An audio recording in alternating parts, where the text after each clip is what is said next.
Welcome back to my channel. তো আজকে আমরা চলে এসেছি হাতিকেদা মন্দির পুজো দিতে। আমরা ফাইনালি পৌঁছে গেছি হাতিকেদা মন্দির। সকালে আমরা 6:30 সাড়ে 6টার দিকে বেরিয়েছিলাম। আমরা এইমাত্র আসার সময় খুবই বৃষ্টি হয়েছিল, ওই জন্য ভিডিও করতে পারিনি। মানে রেনি ওয়েদার, বাজে আবহাওয়া একদম আজকে, একদম বাজে আবহাওয়া। আমাকে কে আছে এখন? আমরা আছি এই তো আপাতত, আমি আছি, প্রশান্ত, তারু, এদিকে আমাদের বানু, মানেশ্বর ভাই। পুরনো যে গ্যাং, পুরনো গ্যাং, মোটামুটি পুরোনো গ্যাংটাই আমরা কন্টিনিউ করি যে কোনো জায়গায় গেলে।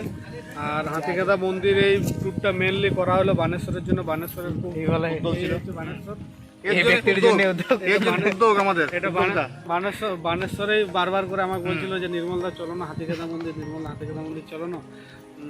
তো ভগবানের টান ছিল, চলে এলাম, পৌঁছে গেলাম।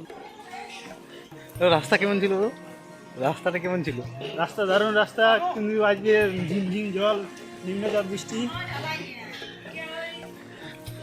এটা হচ্ছে মন্দির। কিন্তু ওই বৃষ্টি রেনি ওয়েদারের জন্য ভিড়টা অনেকটাই কম। লোক সংখ্যা কিন্তু নেই, লোক সংখ্যা কম, তো প্রায় নেই বললেই চলে। আমাদের কম থাকলেই ভালো আজকে, কেননা সকাল থেকে পুজোটা আছি, পুজোটা তাড়াতাড়ি তাড়াতাড়ি হবে। সব বাবার ইচ্ছে। বেরোতে লেট হয়েছে সকালে, তাতে বৃষ্টির জন্য তাড়াতাড়ি বেরোতে পারিনি। যাই হোক, আমরা মোটামুটি ছিল না, যখন প্রথম এসেছিলাম তখন তো এখানে কিছু হয়েছিল না। এগুলো নতুন কনস্ট্রাকশনের কাজ চলছে, রানিং আছে এখন।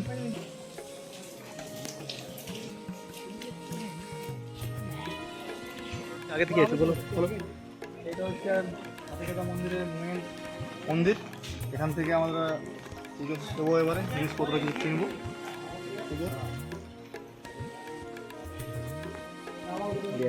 এখানে আমাদের ভোগ কিনে আমার হয়ে গেছে, এখানে হ্যাঁ, পূর্ণ হয়ে যায়। এখানে প্রসাদ নেওয়ার জন্য অনেকগুলো স্টল আছে। আপনি মন্দিরের ভেতরেও নিতে পারেন, বাইরেও নিতে পারেন। হ্যাঁ, তবে মানসিক করার জন্য, ভোগ নিতে গেলে আপনার আলাদা রকম কষ্ট পড়বে, আর নর্মাল ভোগে আছে মানসিক করার জন্য, মানসিক করার জন্য পূজা করার জন্য একটা নারকেল দেওয়া হবে। যে নারকেলটা আপনাকে এখানে যে কোনো গাছে বা অন্য কোনো জায়গায় বেঁধে দিতে হবে। আপনার মান্যত পূরণ হয়ে গেলে ওই নারকেলটা অটোমেটিক্যালি গাছ থেকে পড়ে যাবে। হ্যাঁ, আর যেটা বলতে চাইছিলাম যে এখানে প্রসাদ দু টাইপের পাওয়া যায়, একটা আছে মানসিক করার জন্য আর একটা নর্মাল। তো মানসিক করার জন্য কস্টলি পড়বে আপনার 60 টাকা, আর নর্মালটাও প্রায় 50 টাকার মধ্যে হয়ে যাবে। প্রসাদ কেনা হয়ে গেছে, এরপর আমরা মন্দিরের দিকে যাচ্ছি পুজো করার জন্য। পুজো কমপ্লিট হয়ে গেছে। এরপরে আমাদের যাদের মান্নাত ছিল, আমরা এই যে নারকেলগুলো যেগুলো দেওয়া হয়েছে এগুলো আমরা গাছের মধ্যে বাঁধবো, যার যার মান্নাত হয়েছে। আর এখানে একটা রীতি আছে, যদি কোনো মনের ইচ্ছা থাকে, আর যদি মনের ইচ্ছা পূরণ হয়ে যায় তো অটোমেটিক নাকি গাছ থেকে এই নারকেলগুলো কি হয়েছে পড়ে এনে আবার এখানে কি এসে পরে আবার নাকি পুজো দিতে হবে।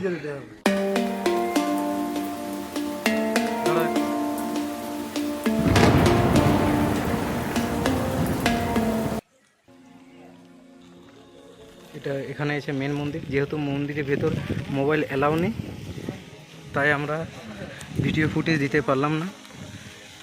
কেন অ্যালাউ নেই সেটা আমি ঠিক জানি না, কিন্তু যেহেতু প্রথমে যে আজকে শনিবার রবিবার থাকার জন্য হয়তো মন্দিরে বেশি ভিড় হবে, কিন্তু বৃষ্টিপাত হওয়ার জন্য হয়তো মন্দিরে সেরকম ভিড় দেখতে পাওয়া গেল না। তো তাড়াতাড়ি পুজো হয়ে গেলো। আমাদের কত সময় লাগলো?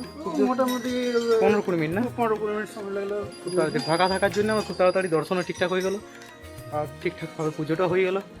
এবারে যাচ্ছি আমরা, সবেই আমাদের হাতিকেদা বাবার কৃপাতে বাঁধা হচ্ছে।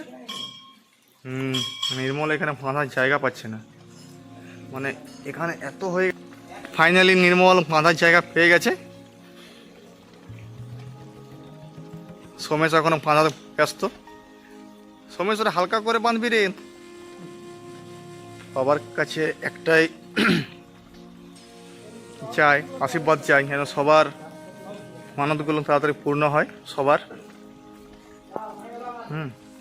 আজকে মন্দির কিন্তু মানে ফাঁকা, যেরকম ভেবেছিলাম তার থেকে সম্পূর্ণ আলাদা।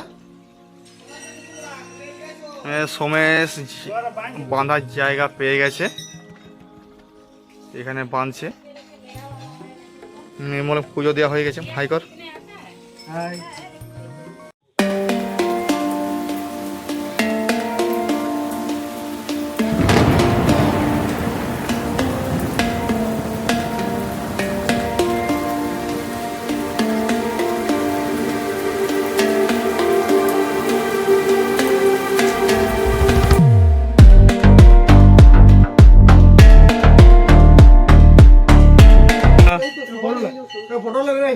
এদিকে আমাদের ক্যামেরাম্যান ব্যস্ত আছে নিজেই ফটো তোলার জন্য।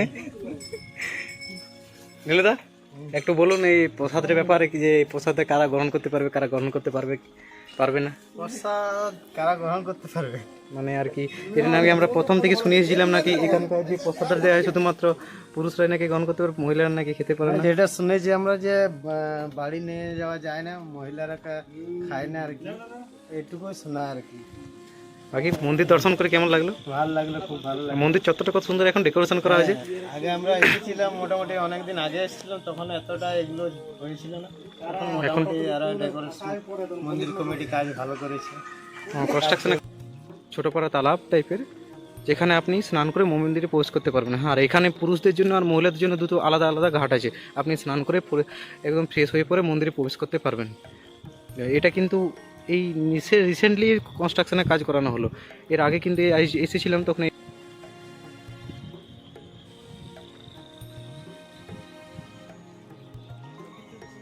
মন্দিরে আসতে গেলে আপনাকে পুরুলিয়া থেকে এই মন্দিরের দূরত্ব হচ্ছে 46 কিলোমিটার। এটা ঝাড়খণ্ড রাজ্যে আই থিঙ্ক লাউছড়া গ্রামের মধ্যে অবস্থিত এই মন্দিরটা। এই মন্দিরটা অনেকটা জাগ্রত মন্দির বটে, আর এখানে একটা নাকি পুরনো একটা ইতিহাস আছে। ইতিহাসটা একটা হিস্ট্রি আছে এখানে। আগে এই অঞ্চলে হাতির খুব উপদ্রব ছিল। এখানে স্থানীয় মানুষগুলো থাকতো, আশেপাশে জঙ্গল ছিল, থাকতো, ওদের চাষবাসের উপরেই তো নির্ভরশীল না, তো হাতির খুব উপদ্রব ছিল। তো এরা মাঝে মধ্যেই হাতি এসে পরে চাষের জমি ফসল নষ্ট করে দিত, এমনকি বাড়িতে এসে পরে উপদ্রব করতো।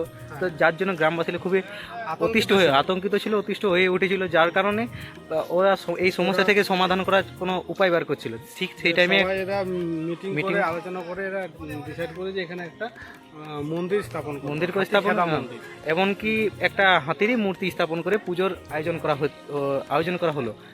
হাতির মূর্তি তৈরি করে পুজো দেওয়ার পর থেকে আস্তে আস্তে হাতির উপদ্রব এই গ্রামে আস্তে আস্তে কি হয়ে যায়, কমে যায়।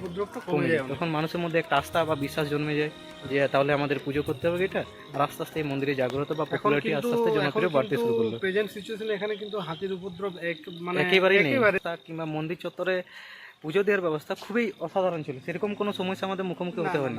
আজকে যেহেতু শনিবার ছিল, আমরা প্রথমে ভেবেছিলাম যে আজকে মন্দিরের চত্বরে হয়তো ভিড় হতে পারে যেহেতু ছুটির দিন, কিন্তু হয়তো বৃষ্টির কারণে বা অন্যান্য কোনো কারণে হয়তো আজকে মন্দির খুবই ফাঁকা ছিল। আমাদের 10-15 মিনিটের ভিতরে পুজো কমপ্লিট হয়ে গেল। যদি নর্মালি মানে শনি রবি করেই অনেকটা আছে, তো আপনারা এলে একটু তাড়াতাড়ি আসার চেষ্টা করবেন। ভিড়টা মোটামুটি 9টা-10টার থেকে ভিড় দেয়। আপনারা যদি 8টা-8:30 থেকে এখন ঢুকে যান তাহলে মোটামুটি ভিড়টা কম পাবেন, তাহলে তাড়াতাড়ি পুজোটা হয়ে যাবে। বলে প্রসাদ দেওয়ার পর প্রসাদটা খাওয়ার জন্য বা রান্না করার জন্য, যেটা আপনি যদি এখানে ভেড়াপুরি প্রচলিত আছে, এখানে কিন্তু মানে পাঠা দু জাতীয়, যেটা ভেড়া পাঠা, একটা আমাদের ছাগল পাঠা। তো এখানে ভেড়া পাঠা বলিটা প্রচলিত আছে, ছাগল পাঠা এখানে প্রচলিত নেই। তো আপনাদের যদি কিছু মানসিক করার থাকে, শোধ করার, বা এমনি আপনারা যদি বলি দিতে চান, তাহলে এখানে নিয়ারেস্ট মার্কেট থেকে আপনারা এদের গ্রামের মন্দিরের সামনে আছে, মন্দিরের সামনে ওরা ভেড়া রাখে, ওখানে রান্না করার ব্যবস্থা আছে, খাওয়া দাওয়ার ব্যবস্থা আছে, সব রকম অ্যারেঞ্জমেন্ট ওরাই করে দেবে। আপনার কিছু নিতে হবে না, আমরা শুধু বলে দিতে হবে কী হবে কি না, ওরা সবই অ্যারেঞ্জমেন্ট করে দেবে। হ্যাঁ,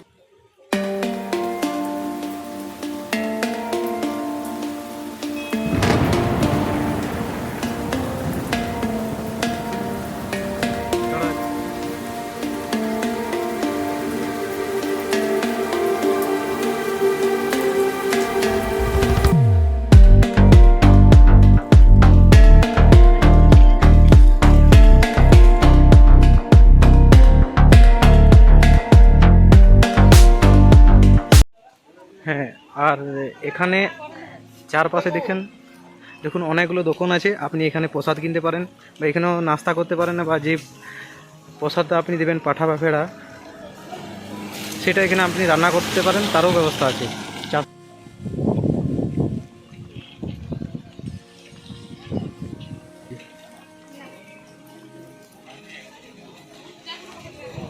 জিনিসপত্র কেনা হয়ে গেল রান্না করার জন্য। কি কি নেওয়া হয়েছে, কি কি নেওয়া হয়েছে? এই যে রান্না করার চাল থেকে শুরু করে মশলাপাতি সব নিয়ে নিয়েছি, শুধু চিকেন মিট রান্না করার ব্যবস্থা কেমন আছে এখানে? এখানে অনেকগুলো দোকান আছে, আপনি যে কোনো দোকানকে যে কোনো দোকানে রান্না করে দেয়, তার বিনিময়ে কিছু একটা চার্জেস নেই। রান্না কিন্তু খুব সুন্দর করে আমি গত দুবার এসেছি, রান্নাটা ভালো। এই দেখুন অনেকগুলো দোকান আছে সামনে। 300 টাকার মতো চার্জ নেই, মানে রান্না আপনি যেমন মিটের উপর নির্ভর করে আপনি কি কি আইটেম করছেন, মিনিমাম সব রকমই রান্না হয় না? 300 টাকা। হ্যাঁ সব রকমের রান্না হ্যাঁ, হয়। সব রকমের রান্না হয়। যেখানে রান্না করতে দিয়েছি পৌঁছে গেছি সেখানে।